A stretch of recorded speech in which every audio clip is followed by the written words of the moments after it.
Capítulo 25. A terna compaixão de nosso Deus. Parágrafos 1 e 2. Pergunta A. Qual é a reação natural da mãe ao choro do bebê? Pergunta B. Que sentimento é mais forte do que a compaixão materna?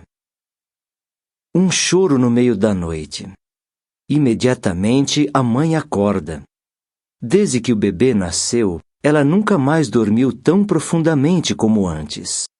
Além disso, aprendeu a identificar os diferentes choros do filho e, assim, sabe se ele quer mamar, ser embalado ou se precisa de alguma outra coisa.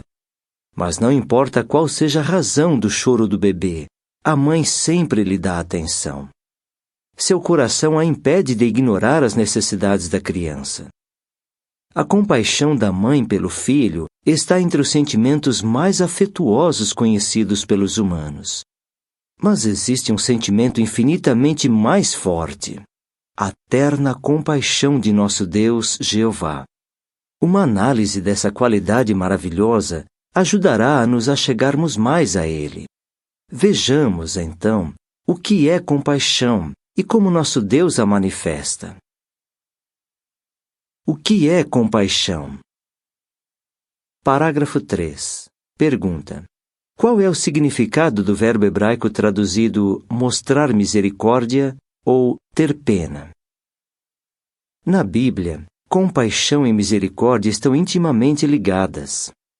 Várias palavras hebraicas e gregas transmitem a ideia de terna compaixão. Veja, por exemplo, o verbo hebraico raham, frequentemente traduzido mostrar misericórdia ou ter pena. Uma obra de referência explica que o verbo raham expressa um sentimento profundo e terno de compaixão, tal como que é provocado por vermos fraquezas ou sofrimentos naqueles que nos são queridos ou que precisam da nossa ajuda.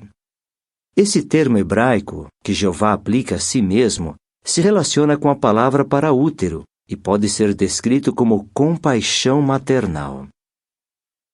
A nota diz: o interessante, porém, é que no Salmo 103, 13, o verbo hebraico raham denota a misericórdia ou compaixão que um pai demonstra aos filhos. Fim da nota. Parágrafos 4 e 5. Pergunta.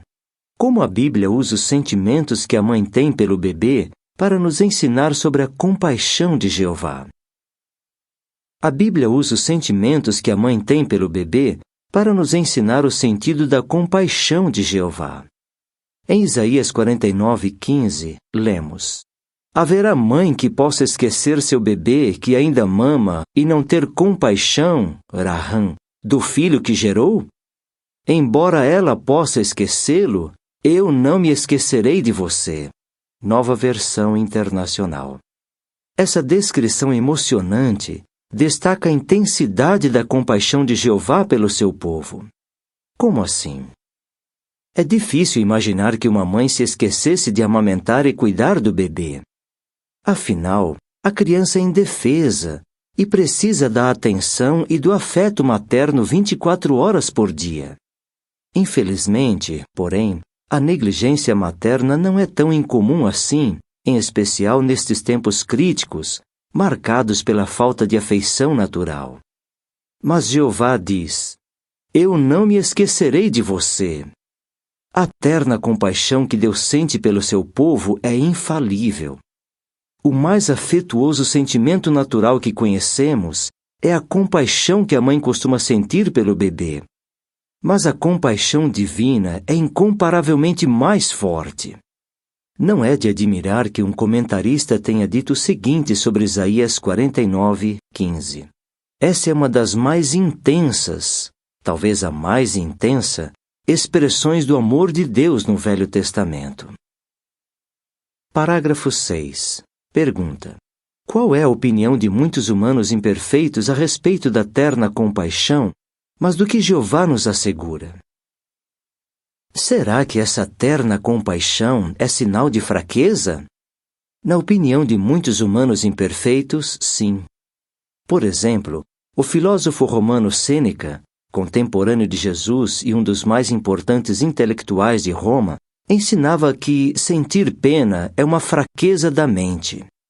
Sêneca era partidário do estoicismo, a filosofia que dava ênfase à calma desprovida de sentimentos.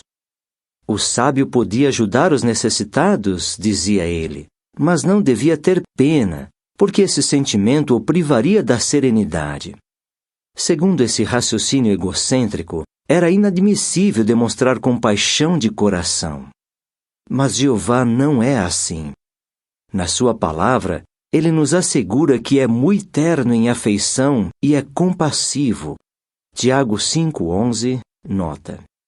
Como veremos, a compaixão não é uma fraqueza, mas uma qualidade forte e vital. Analisemos como Jeová, igual a um pai ou uma mãe amorosos, a manifesta. Jeová mostrou compaixão por uma nação. Parágrafos 7 e 8. Pergunta: como os israelitas sofreram no Egito Antigo e qual foi a reação de Jeová aos sofrimentos deles? Pode-se observar claramente a compaixão de Jeová no modo como ele lidou com a nação de Israel. No fim do século XVI antes da Era Comum, milhões de israelitas eram escravos no Egito Antigo. Ali, eram muito oprimidos, pois os egípcios amarguravam-lhes a vida com dura escravidão em argamassa argilosa e em tijolos. Êxodo 1, 11 e 14. Por causa da aflição, os israelitas clamaram a Jeová por ajuda. Como o Deus de terna compaixão reagiu? A súplica do povo tocou o coração de Jeová. Ele disse: indubitavelmente, tenho visto a tribulação do meu povo que está no Egito e tenho ouvido seu clamor por causa daqueles que os compelem a trabalhar. Porque eu bem sei das dores que sofrem. Êxodo 3, 7. Jeová não conseguia ver o sofrimento do seu povo ou ouvir seus clamores sem sentir pena deles. Como vimos no capítulo 24 deste livro, Jeová é um Deus de empatia. Essa qualidade, definida como a habilidade de sentir a dor dos outros, está intimamente ligada à compaixão. Mas em vez de apenas sentir pena do seu povo, Jeová foi motivado a agir em favor dele. Isaías 63, 9 diz: Ele mesmo os resgatou no seu amor e na sua compaixão. Com mão forte, Deus resgatou os israelitas do Egito. Deuteronômio 4, 34. Posteriormente, forneceu-lhes alimento de forma milagrosa e conduziu-os a uma terra fértil. Parágrafos 9 e 10. Pergunta A. Por que Jeová libertou os israelitas repetidas vezes depois de eles se estabelecerem na terra prometida? Pergunta B. Nos dias de Jefté, Jeová libertou os israelitas de que opressão e o que o levou a fazer isso? A compaixão de Jeová, porém, não parou por aí. Depois de se estabelecer na terra prometida, Israel repetidas vezes se tornou infiel e sofreu as consequências disso.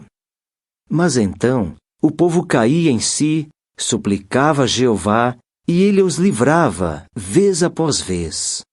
Por quê? Porque teve compaixão do seu povo. Segundo Crônicas 36, 15. Veja o que aconteceu nos dias de Jefté. Visto que os israelitas haviam passado a adorar deuses falsos, Jeová permitiu que os amonitas os oprimissem por 18 anos. Por fim, se arrependeram. A Bíblia nos diz: começaram a remover os deuses estrangeiros do seu meio e a servir a Jeová, de modo que a alma dele ficou impaciente por causa da desgraça de Israel. Juízes 10, 6 a 16. A nota diz: a expressão "a alma dele ficou impaciente" significa literalmente "sua alma foi encurtada". Sua paciência se esgotou. A Bíblia Pastoral diz: não pôde mais suportar o sofrimento de Israel. A Bíblia, Mensagem de Deus, traduz assim esse trecho: não tolerou mais a desgraça de Israel. Fim da nota. Uma vez que seu povo demonstrou arrependimento genuíno, Jeová não pôde mais suportar vê-lo sofrer. De modo que o Deus de terna compaixão habilitou Jefité para livrar os israelitas das mãos de seus inimigos. Parágrafo 11. Pergunta: quando analisamos os tratos de Jeová com os israelitas, o que aprendemos sobre a compaixão? O que os tratos de Jeová com a nação de Israel nos ensinam a respeito da terna compaixão? Primeiro, é fácil perceber que não se trata apenas de notar os problemas que as pessoas estão passando. Lembre-se do exemplo de compaixão da mãe que dá pronta atenção ao choro do bebê. De modo similar, Jeová não se faz de surdo diante das súplicas do seu povo. Sua terna compaixão o motiva a aliviar o sofrimento dele. Além disso, o modo como Jeová lidou com os israelitas nos ensina que a compaixão não é uma fraqueza, pois essa qualidade bondosa o levou a tomar ação firme e decisiva a favor do seu povo. Mas será que Jeová só mostra compaixão aos seus servos coletivamente? Jeová demonstra compaixão em base individual. Parágrafo 12. Pergunta: como a lei refletia a compaixão que Jeová sente pelas pessoas em base individual? A lei que Deus deu à nação de Israel mostrou a compaixão que ele sente pelas pessoas em base individual. Um exemplo disso é sua preocupação com os pobres. Jeová sabia que, devido a circunstâncias inesperadas, um israelita poderia acabar se atolando na pobreza. Como os pobres deviam ser tratados? Jeová deu uma ordem direta aos israelitas: não deves endurecer teu coração, nem fechar a mão para com teu irmão pobre. Deves terminantemente dar-lhe, e teu coração não deve ser mesquinho ao lhe dares. Porque é por esta razão que Jeová, teu Deus, te abençoará em todo ato teu. Deuteronômio 15, 7 e 10. Deus também ordenou que não colhessem totalmente as beiradas dos campos nem juntassem as sobras. A respiga deveria ser deixada para os menos favorecidos. Quando a nação de Israel obedecia a essas leis bondosas a favor dos pobres no seu meio, esses não precisavam mendigar por comida. Não concorda que isso refletia a terna compaixão de Jeová? Parágrafos 13 e 14. Pergunta A. Como as palavras de Davi nos asseguram que Jeová está profundamente interessado em nós como indivíduos? Pergunta B. Como se pode ilustrar que Jeová está perto quando estamos com o coração quebrantado ou o espírito esmagado? Hoje também nosso Deus amoroso está profundamente interessado em nós como indivíduos. Podemos ter certeza de que Ele está plenamente ciente de qualquer sofrimento que passemos. O salmista Davi escreveu: os olhos de Jeová estão atentos aos justos, e seus ouvidos estão atentos ao seu clamor por ajuda. Perto está Jeová dos que têm coração quebrantado, e salva os que têm espírito esmagado. Salmo 34, 15 e 18. Um comentarista bíblico disse o seguinte a respeito dos que são descritos assim: tem o coração quebrantado e espírito contrito, isto é, o pecado os torna humildes e têm pouca autoestima. Eles se acham insignificantes e não confiam nos próprios méritos. Talvez achem que Jeová está muito distante deles e que são insignificantes demais para que Deus se preocupe com eles. Mas não é bem assim. As palavras de Davi nos asseguram que Jeová não abandona os que se acham insignificantes. Nosso Deus compassivo sabe que, nessas ocasiões, precisamos dele mais do que nunca, e ele está sempre perto de nós. Preste atenção à seguinte história. Uma mãe nos Estados Unidos correu para o hospital com o filho de 2 anos que estava com uma grave inflamação na garganta. Depois de examinar o menino, os médicos informaram a mãe de que, aquela noite, ele teria de ficar em observação no hospital. Onde você acha que a mãe passou a noite? Numa cadeira no quarto de hospital, ao lado do leito do filho. Seu filhinho estava doente e ela simplesmente tinha de ficar por perto. Sem dúvida, podemos esperar que nosso amoroso Pai Celestial faça ainda mais por nós. Afinal, fomos criados à imagem dele. As palavras comoventes do Salmo 34:18 nos dizem que, quando estamos com o coração quebrantado ou o espírito esmagado, Jeová, como um Pai amoroso, está perto, sempre compassivo e pronto para ajudar.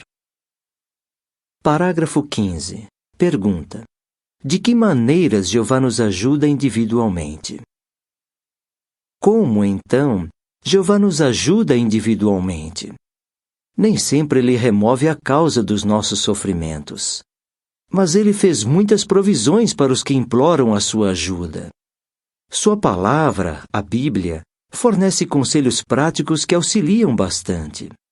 Na congregação, Jeová providenciou que superintendentes espiritualmente qualificados, que se esforçam para refletir a compaixão divina, deem atenção aos seus companheiros de adoração. Como ouvinte de oração, Ele dará Espírito Santo aos que lhe pedirem. Salmo 65:2 e Lucas 11:13. Esse Espírito pode nos dar o poder além do normal, a fim de perseverarmos até que o reino de Deus remova todos os problemas estressantes. 2 Coríntios 4:7. Não somos gratos por tudo que Jeová faz por nós? Não nos esqueçamos de que essas são demonstrações da terna compaixão de Deus. Parágrafo 16. Pergunta: qual é o maior exemplo da compaixão de Jeová e como nos afeta pessoalmente? Naturalmente, o maior exemplo da compaixão de Jeová é o fato de Ele ter entregado seu Filho mais querido para nos resgatar. Foi um sacrifício amoroso da parte de Jeová e abriu caminho para a nossa salvação. Lembre-se de que o resgate se aplica a cada um de nós. Com toda razão, Zacarias, pai de João Batista, predisse que essa dádiva magnificaria a terna compaixão de nosso Deus. Lucas 1:78. Quando Jeová se refreia de mostrar compaixão. Parágrafos 17 a 19. Pergunta A. Como a Bíblia mostra que a compaixão de Jeová tem limites? Pergunta B. O que fez com que a compaixão de Jeová para com seu povo chegasse ao limite? Quer dizer, então, que a terna compaixão de Jeová não tem limites? Muito pelo contrário, a Bíblia mostra claramente que, quando alguém se opõe aos modos corretos de Jeová, ele refreia-se de demonstrar compaixão, o que é bastante justo. Para entender por que ele age assim, lembre-se do exemplo da nação de Israel. Embora vez após vez Jeová libertasse os israelitas dos seus inimigos, sua compaixão por fim chegou ao limite. Aquele povo teimoso praticava idolatria a tal ponto que trazia seus ídolos repulsivos para dentro do templo de Jeová. Além disso, lemos: caçoavam continuamente dos mensageiros do verdadeiro Deus e desprezavam as suas palavras e zombavam dos seus profetas, até que subiu o furor de Jeová contra o seu povo, até que não havia mais cura. 2 Crônicas 36:16. Os israelitas chegaram a um ponto em que não havia mais base para a compaixão. Despertaram a ira justa de Jeová. Qual foi o resultado? Jeová não pôde mais mostrar compaixão pelo seu povo. Declarou: não terei compaixão, nem terei dó, nem terei misericórdia, de modo a não arruiná-los. Jeremias 13:14. Assim, Jerusalém e seu templo foram destruídos e os israelitas foram levados para a Babilônia como prisioneiros. Quando humanos pecadores se tornam tão rebeldes que ultrapassam os limites da compaixão divina, o resultado só pode ser trágico. Parágrafos 20 e 21. Pergunta A. O que ocorrerá quando a compaixão divina atingir o seu limite nos nossos dias? Pergunta B. Que demonstração da compaixão de Jeová será analisada no próximo capítulo? Qual é a situação hoje? Jeová não mudou. Por compaixão, ele incumbiu suas testemunhas de pregar as boas novas do reino em toda a terra habitada. Mateus 24, 14. Ele ajuda os sinceros que aceitam essa mensagem a entender o sentido dela.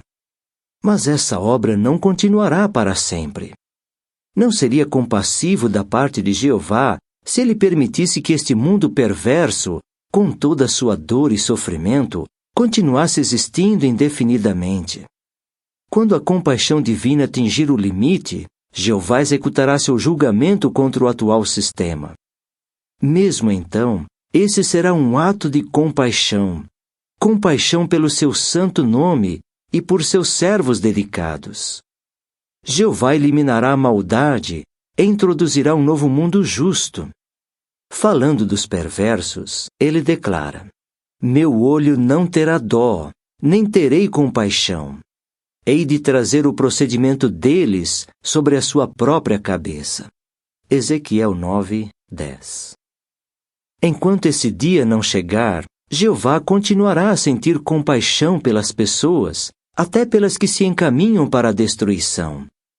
Os humanos pecadores que se arrependem sinceramente podem beneficiar-se de uma das maiores demonstrações da compaixão de Jeová, o seu perdão. No próximo capítulo, veremos algumas lindas ilustrações bíblicas que indicam o alcance do perdão divino. Perguntas para a meditação. Jeremias 31, 20. Que sentimentos cordiais Jeová tem pelo seu povo? Em vista disso, como você se sente em relação a ele? Joel 2, 12 a 14 e 17 a 19. O que o povo de Jeová precisava fazer para receber compaixão e o que aprendemos disso? Jonas 4, 1 a 11. Como Jeová ensinou a Jonas uma lição sobre a importância da compaixão? Hebreus 10, 26 a 31. Por que não devemos abusar da misericórdia ou compaixão de Jeová?